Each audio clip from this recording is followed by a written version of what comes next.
longtime baseball believer, ESPN for about 18, 19 years. Tim Kurkjian, you well, a compatriot. Let's get some thoughts here on really a very sad day in the sport. And Tim joins us now. Tim, I wish under better circumstances. I know a very dear friend. This is a big shock, ESPN, the whole bit. Let me hear your thoughts first. Go ahead. Well, I'm heartbroken like so many other people. Pedro was a dear friend of mine. We were beat writers, baseball beat writers for newspapers. And over the last almost 20 years, we were teammates at ESPN.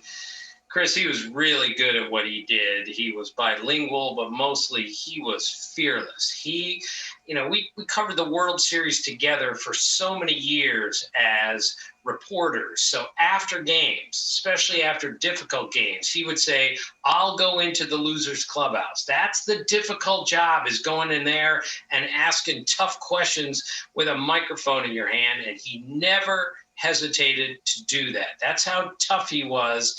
That's how fearless he was. And yet, he's one of the kindest, gentlest men I've ever met in my life. And I can't tell you how many times I would see him, even if I just saw him the next day, and he would greet me the same way, Timmy!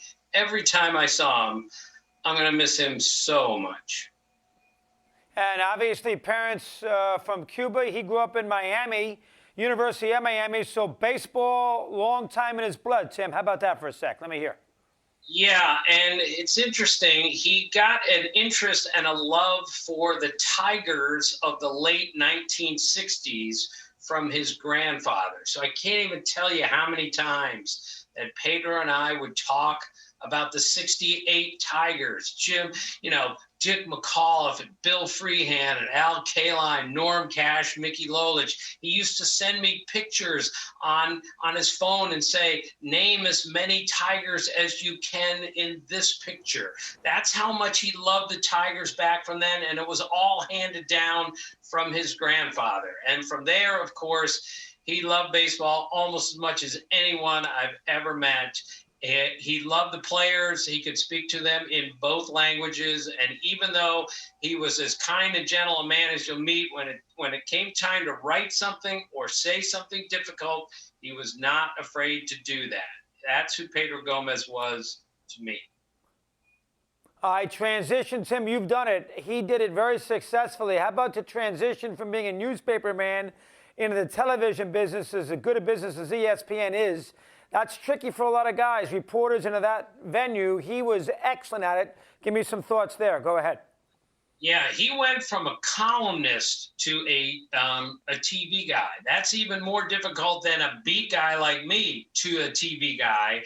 And he pulled it off beautifully and immediately. And as you can tell, he can look you right in the eyes and ask you any question. And that's what made him so, so good. And I'll also tell you, Chris, his son, Rio, one of his two sons, I followed Rio's career through Pedro for years. He was just like an ordinary high school baseball player who got so much better every year. And now he's a college baseball player. And now he's a professional baseball player. And Pedro would follow him around the country, watching him pitch in college, watching him pitch in summer leagues, watching him pitch in the minor leagues. He would always send me updates on Rio. And when Rio reported to the Red Sox for his first year in big league camp as a minor leaguer, I talked to Rio, and Pedro called me afterwards and he said, "It's not fair. You got to interview my son before I did." That's how proud he was of Rio, and I think we're all praying that Rio pitches in the big league someday. Wonderful father. All right, last thing, Tim, the bonds, he chronicled that. Did he do that with he understood what this was all about? Did he dive all in? How about Bonds chasing Aaron for the home run record? I know he did that on a day-to-day basis. I couldn't have done that because, you know me, it would have bothered me with the steroid stuff. How did Pedro do that? What was his thoughts? Go ahead. Let me hear.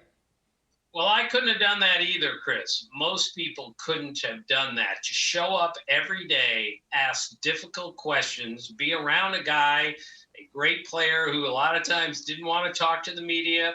And Pedro stood there every day and took it and then asked the right questions every single day. It took a special kind of guy that would do that. But again, that's the point with Pedro. No story was ever too big for him, and no story was ever too small for him.